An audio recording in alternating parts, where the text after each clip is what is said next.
9h32, nós vamos falar um pouco sobre música, sobre cultura, nessa edição do Jornal Gente, nesse sábado, dia 22 de março de 2025. Estamos recebendo aqui no nosso estúdio a maestra Giovana Elias, que vai contar um pouquinho da história dela. É um talento, como eu disse, da música clássica brasileira, e nós vamos contar essa história para vocês e, claro, contamos também com a participação dos nossos ouvintes. Giovana, seja muito bem-vinda aqui à Rádio Bandeirantes, ao Jornal Gente, para conversar um pouquinho conosco sobre música. Tudo bem? Bom dia. Bom dia, Pedro. Bom dia, Sônia. Obrigada pelo convite. Bom dia, Giovana. Você tem quantos anos, Giovana? Tenho 24 anos. 24 anos e já está aí bacana. Botando ordem na casa de muitos músicos aí, regendo orquestras pelo Brasil e pelo mundo. Como é que começou essa trajetória? Onde que você descobriu que a música iria fazer parte assim da sua vida de uma forma tão intensa?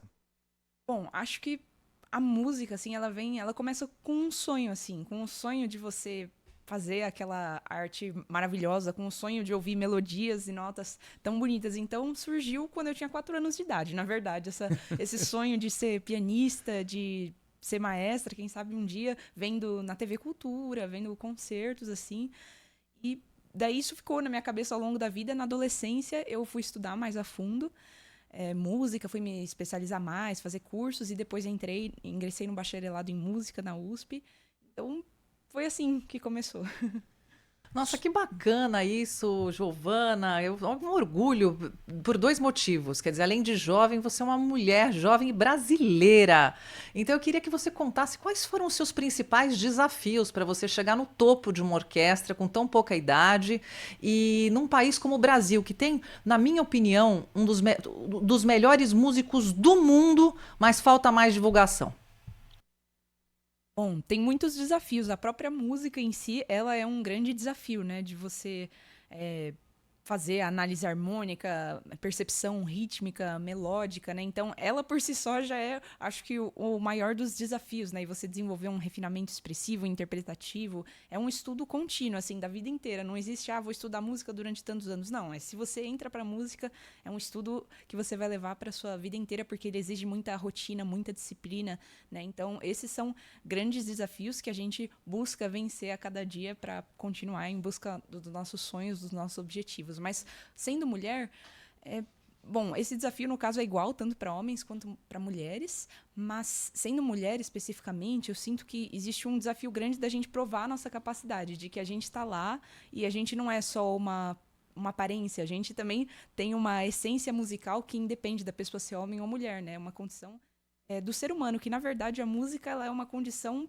que transcende o ser humano, então que nos eleva para um outro patamar, acima das regras criadas pela sociedade, ou dos preconceitos, ou de qualquer coisa. A música está acima disso, ela está como arte e ela serve para unificar todos, mas nem sempre a gente pode ter esses ideais no dia a dia. Então existe machismo, sim, com mulheres regentes, mulheres instrumentistas, cantoras, né, assim como em qualquer área, né? Então já houveram situações de aparecerem homens no meio do meu ensaio e interromper o ensaio sem ser chamado, assim, situações que eu já vi muitos ensaios de maestros homens e não vi isso acontecendo da mesma maneira, né? Então, sempre uma desconfiança com relação ao trabalho, e você tem que sempre trabalhar muito mais e provar muito mais do seu valor para ter a mesma oportunidade. Eu tinha certeza que essa pergunta ia chegar. E já tinha feito até essa pergunta fora do ar aqui para a Giovana. Maestra ou maestrina? Por que você prefere o termo maestra? Existe o termo maestrina também? Existe diferença entre os dois termos ou são sinônimos? Bom, o termo maestro, por natureza, ele significa professor, tanto em italiano quanto em espanhol, línguas latinas. E em português ele se refere mais ao realmente o dirigente da orquestra, o líder da orquestra, e fica professor, né, para ser a palavra equivalente ao educador. Em outras línguas, né, italiano e espanhol, é maestra o feminino, para regente que está à frente da orquestra. Mas em português existe essa palavra que é quase um diminutivo, maestrina, que parece que fica como bailarina, mas bailarina é diferente, porque tem o bailarino e a bailarina, né? Pianista, o pianista, a pianista. Mas quando chega na maestra uma mulher que tem autoridade, uma mulher que pode ser a líder, né, do grupo e tomar as decisões da direção artística musical, porque tem que ser uma palavra no diminutivo, ou que soa no diminutivo, né? No dicionário, a princípio, não está no diminutivo, seria a palavra oficial, mas eu acho que a língua é algo que a gente constrói, né? Questionando a cultura e tentando corrigir também essas diferenças culturais e esses preconceitos. Então, eu acredito que Dilma maestra... preferia presidenta. Ela não queria ser a presidente Dilma. A gente, por uma questão de jornalismo, a presidente Dilma Rousseff, na época, ela falava uma presidenta, que era como ela gostaria de ser conhecida. Então, eu acredito que depois, linguisticamente, esses termos vão se adaptando. E, Giovana, eu conversei no Brasil com Z, que é o nosso programa semanal, que vai todo sábado às 9 da noite, com repeteco domingo, 6 horas da manhã. Depois tem na terça-feira também, Podcast Forever, para os nossos ouvintes aqui não deixarem de dar audiência para o nosso Brasil com Z, eu e o Cristiano Panvec. Eu conversei com a Ana Flávia Cabral, que ela é vice-presidente da Orquestra Sinfônica Brasileira, foi uma produção da Maria Eugênia Coutinho, aliás, foi um bate-papo muito bacana. E ela me falou, a gente conversou sobre exatamente isso que eu queria que você exteriorizasse para a gente. O Brasil tendo tantos talentos, não falta um pouco mais de incentivo para que a gente apareça mais nesse planeta da forma que se deve? Porque eu acho os nossos talentos assim em várias áreas incomparáveis, como, por exemplo, na Orquestra Sinfônica. Com toda certeza, no Brasil nós temos uma riqueza cultural, assim, né, a gente tem literalmente um pouquinho de cada cultura do mundo, e cada cultura tem um valor musical imenso, e a gente junta aqui no Brasil todas essas tradições. Então, tanto na área da composição, quanto na área da música que é feita no país, né, por ser uma música tão diversa, eu acho que isso enriquece em muitos níveis, assim, o fazer musical. Nós temos grandes orquestras de altíssimo nível, e cada vez mais estão surgindo orquestras, né, projetos independentes ou projetos filiados em instituições, e eu acredito que, tendo investimento de empresas, iniciativa privada e pública mais nesses grupos, isso pode projetar o país numa escala mundial, assim, da cultura. Então é algo muito importante e que eu acho que pode transformar o país, porque a arte transforma, a música transforma, ela faz as pessoas pensarem, refletirem a realidade e nos melhora como seres humanos, né? Vamos ouvir um trechinho aí da Giovana regendo a orquestra.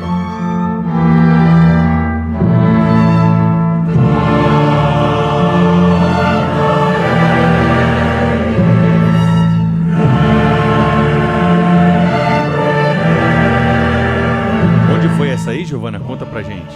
Essa foi uma apresentação muito especial que nós fizemos, foi o Requiem de Mozart no Teatro B32 da Faria Lima, um espaço maravilhoso que abriu as portas para a nossa orquestra, SP Chamber Orchestra, e nós estamos fazendo uma série, uma temporada de concertos esse ano nesse teatro. E quando que é a próxima? A próxima é bem em breve, no dia 4 de abril, uma sexta-feira, às 8h30 da noite, nós faremos um concerto, um ode a Brahms, ao compositor alemão Johannes Brahms. Faremos sua 4ª sinfonia, uma peça divina, e também o concerto para violino e orquestra com o solista Gabriel Almeida, que é violinista da Filarmônica de Minas Gerais.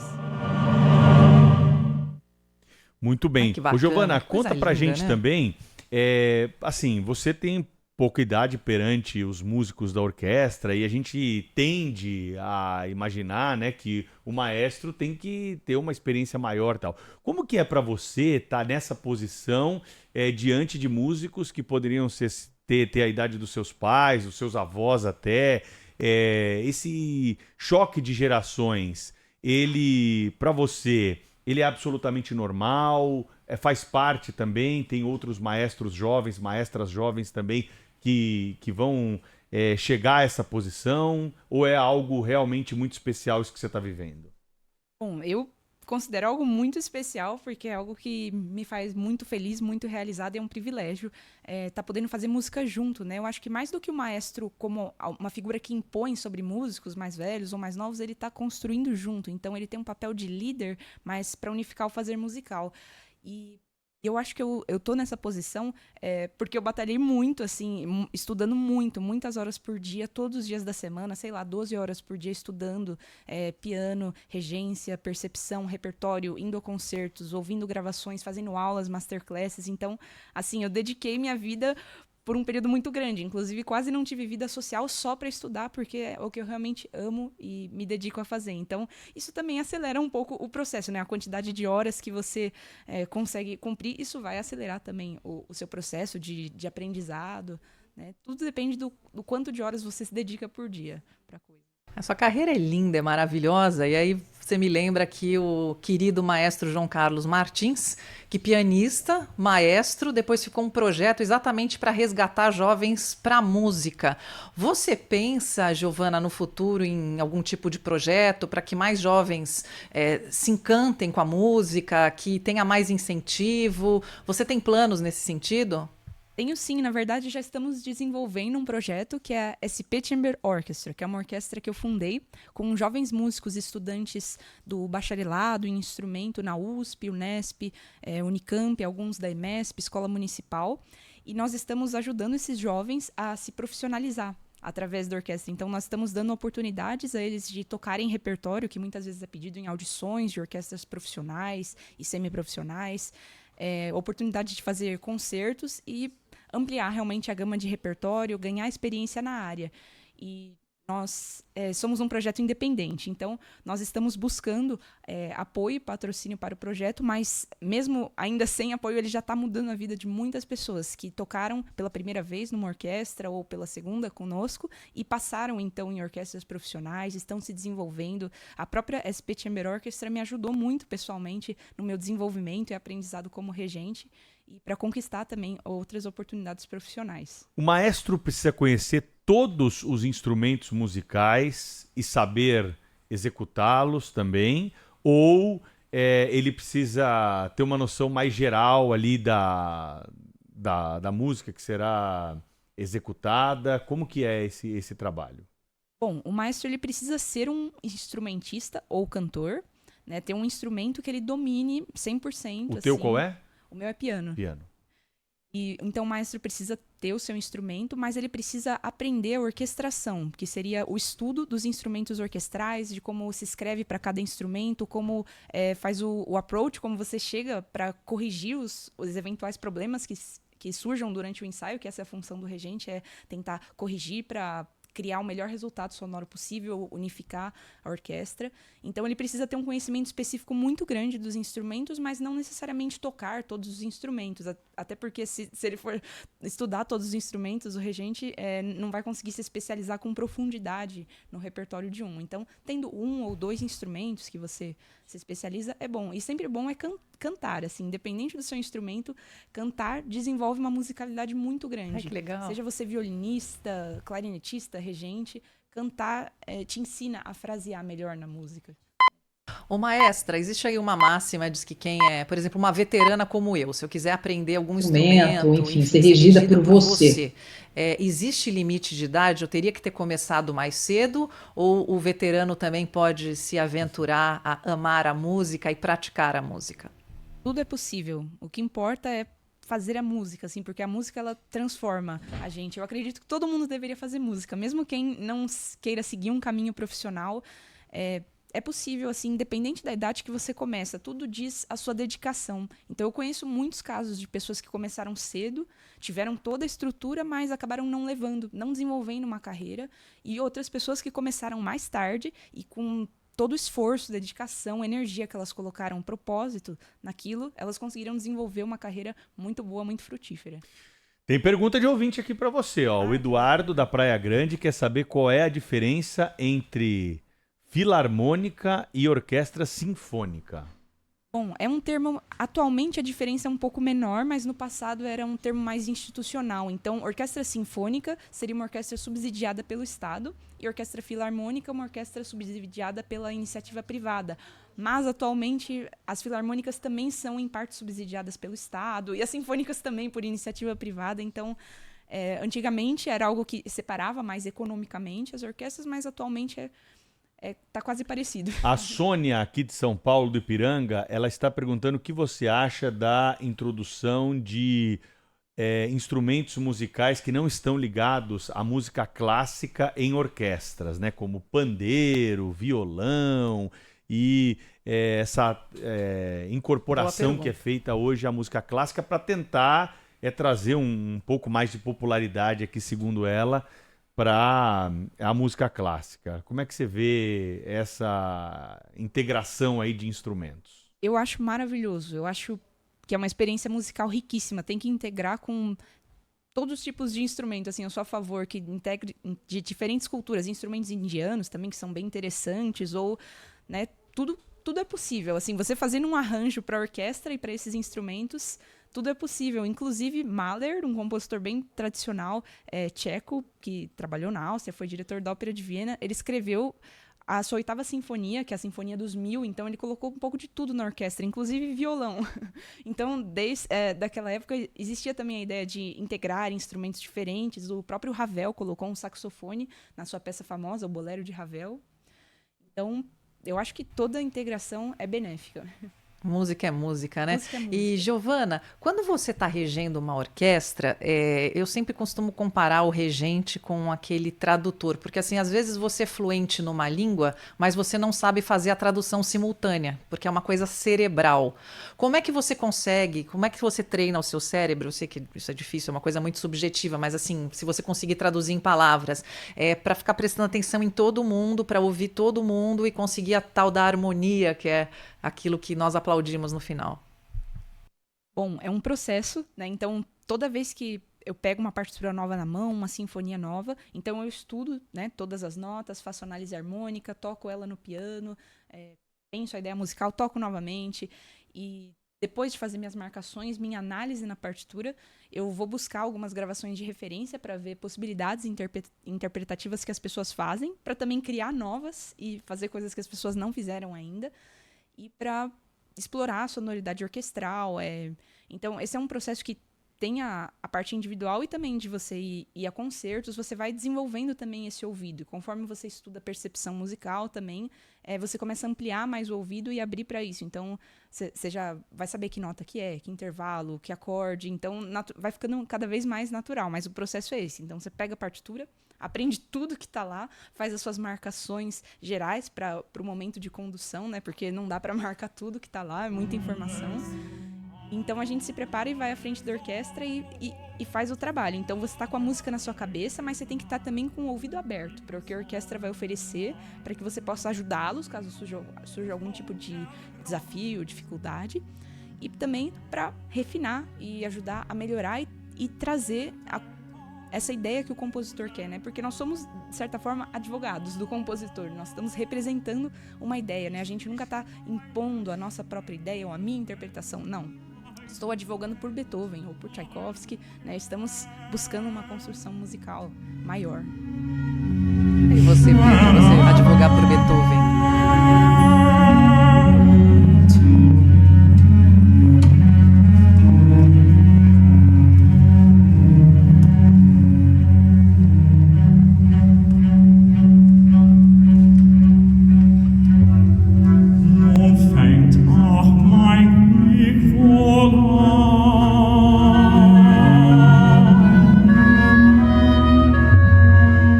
Estamos vendo, Giovana, que você tem algo ali na mão direita. Para não correr o risco de usar um termo errado, eu vou deixar que você traga a explicação para nós. O que o maestro, a maestra, a maestrina, como queiram, leva ali as mãos para sinalizar para a orquestra, e por que esses movimentos constantes com as mãos? O que você pode contar para a gente, para explicar um pouco para o ouvinte aqui por que há esse tipo de movimento de quem comanda uma orquestra?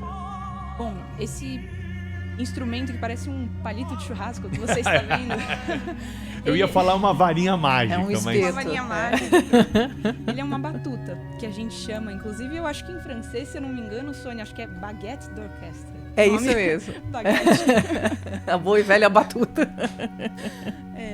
Então, a gente usa especificamente na mão direita, né, um sistema para prolongar o braço. E é dito assim, nos livros, que existe a mão da razão e da emoção. Então, essa é a mão da razão, então ela marca mais os tempos de maneira mais clara para os músicos não se perderem. A mão da emoção seria a mão esquerda, que a gente pode fazer um fraseado, sonhar um pouco mais com a música, fazer diminuendo, pianos súbitos, mas na verdade você pode fazer também com as duas, marcar com as duas, existe a possibilidade, mas em termos gerais seria isso. Então a gente usa a batuta, na verdade, como um prolongamento do braço, né? Imaginando que você tem uma situação com uma orquestra muito grande, né?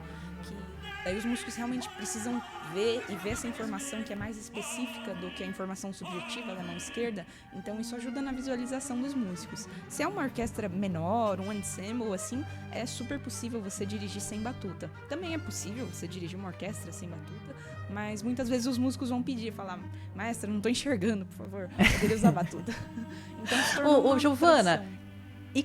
e se a maestra for canhota, por exemplo, no meu caso, assim, dificuldade até de abrir lata, como é que assim, minha carreira já estava cortada no começo, né? Vai ter que treinar com a mão direita, Sônia. É difícil, porque uma da razão, outra da emoção, é só a emoção aqui funcionando, é meio complicado. Isso é emoção. Bom, eu já vi maestros que iam reger, assim, com batuta na mão esquerda, mas eu confesso que eu só vi em situações de masterclass isso, assim, não conheço nenhum maestro de carreira profissional que O que é Masterclass? Explica pra gente. Masterclass é quando você tem uma aula aberta, então de mais ou menos 40 minutos, chega um maestro que esteja desenvolvendo algum concerto com uma orquestra, ele atende alguns profissionais ou alunos de regência, e tem geralmente um pianista acompanhador ou uma orquestra que toca nessa aula, ele dá um aulão assim sobre uma peça, o aluno chega pronto, né? E daí ele refina mais.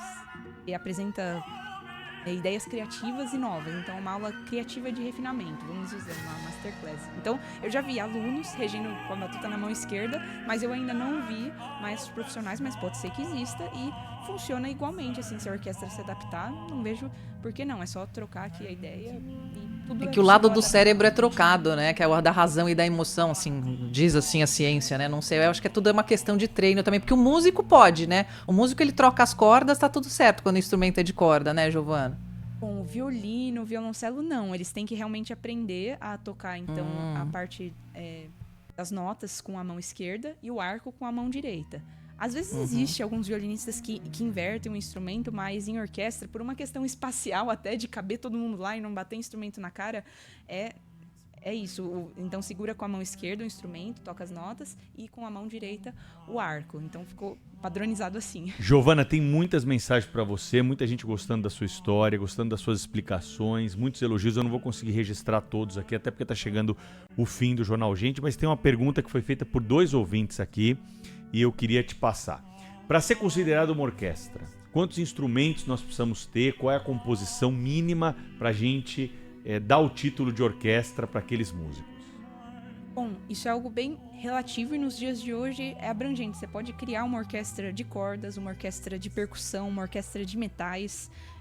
As possibilidades são infinitas. Você pode colocar vários pianos, 8 pianos e falar uma orquestra de pianos, né? Mas a princípio, o termo orquestra sinfônica, ele surgiu a partir do estabelecimento do repertório de Mozart, Beethoven, que começaram a consolidar um grupo fixo orquestral nas suas composições, principalmente de Beethoven para frente. Então essa formação, né, que tem 2 flautas, 2 oboés, 2 clarinetes, 2 fagotes, 2 trompetes, 2 trompas, pode ter ou não trombones, tímpano ou 7 de percussão e cordas, violinos 1, violinos 2, violas, violoncelos e baixos, sendo as cordas com mais de um instrumentista por naipe, ou depende muito da formação, mas a princípio essa seria uma orquestra sinfônica clássica para interpretar as sinfonias de Beethoven.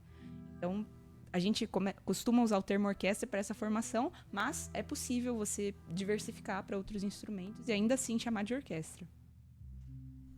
Sônia, sua última pergunta para Giovana Elias, que está conosco hoje, contando um pouquinho de como é reger uma orquestra aos 24 anos, talento da música brasileira, com formação na Universidade de São Paulo e toda essa trajetória que ela contou para nós aqui, na orquestra que ela formou e nas apresentações que tem feito pelo Brasil e pelo mundo. Sônia. E uma brasileira que orgulha muito, Giovana. Então a pergunta vou representar aqueles jovens que estão nos ouvindo nesse momento e nos acompanhando pelo YouTube para perguntar como ser uma Giovana no futuro.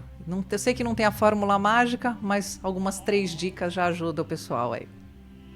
Bom, acho que cada pessoa, assim, é única, mas eu acho que o segredo é estudar. O segredo de tudo que você quiser realizar na sua vida é estudar com dedicação, disciplina, organização, né, objetivos a curto, médio e longo prazo e nunca desistir, porque vamos ter muitas adversidades, vamos ter pessoas falando que não é bom seguir esse caminho ou que você não está fazendo isso direito, mas a gente tem que buscar, né, filtrar os comentários que possam ajudar a gente a aprender, né, sempre ter ouvidos abertos, né, porque música é sobre ouvir tanto as melodias quanto a fala das pessoas, né.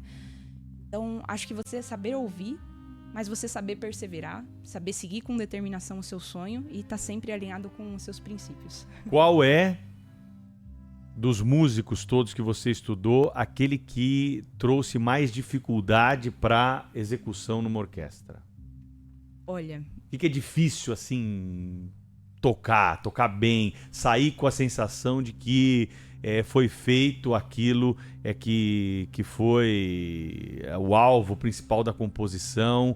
O que é mais difícil, Giovana? Olha, muita gente esperaria uma resposta que eu tenho em mente dessa pergunta. Esperariam que eu falasse Mahler, Tchaikovsky ou algum compositor contemporâneo, mas na verdade eu acho Mozart. O compositor mais complexo, porque o simples pode ser algo muito complexo. Então é super exposta a orquestração do Mozart para você afinar as orquestras, para você refinar as dinâmicas, as articulações. Mozart é sobre articulações, então criar os contrastes que ele pede é muito exposto. Eu considero o compositor mais desafiador, tanto para instrumentos solos quanto para orquestra.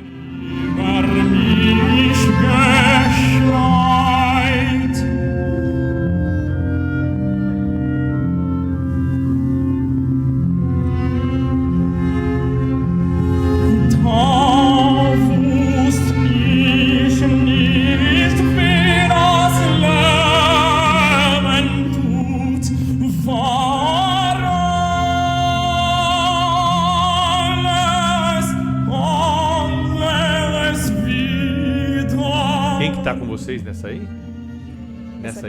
Nessa gravação? Bom, o áudio é das Lieder eines fahrenden Gesellen, Canções de um Viajante, de Mahler, e é o meu amigo e grande cantor barítono Caleb Faria cantando. E nesse vídeo é o vídeo de outro Mahler que nós fizemos, que é o Adagietto, o quarto movimento da sua quinta sinfonia de Mahler, que é fantástico para orquestra de cordas e harpa, é uma música assim de tocar a alma. As duas músicas, né? Mahler é um compositor fantástico, recomendo que todos ouçam. Muito bem, Giovana. Olha, agradeço muito a tua presença hoje aqui no Jornal Gente, contando pra gente um pouco sobre música clássica, contando um pouco sobre o seu trabalho, a sua trajetória. Tenho certeza pelas mensagens que recebemos aqui que os ouvintes gostaram bastante de saber que tem uma brasileira aí com muito potencial ainda a ser desbravado para levar o nome do Brasil nesse ramo que não é muito explorado, né? A música clássica, ela tem um nicho aí, nós sabemos disso. Claro que cada vez mais vemos aberturas nesse campo, mas de alguma forma você consegue com pouca idade chegar longe e mostra o futuro promissor que tem. Parabéns pelo seu trabalho. Obrigado por compartilhar sua história aqui na Rádio Bandeirantes. Muito obrigada, Pedro. Muito obrigada, Sônia, pela conversa. Foi muito bacana falar com vocês. Um beijo para você, Giovana. Beijo. Nossa, todos nós nos orgulhamos de você. Imagina a sua família. Um beijo enorme para você. Beijo enorme. A todos os ouvintes também. Obrigada. Sônia Blota, merci pela companhia aí e bom desmanche para você, tá bom?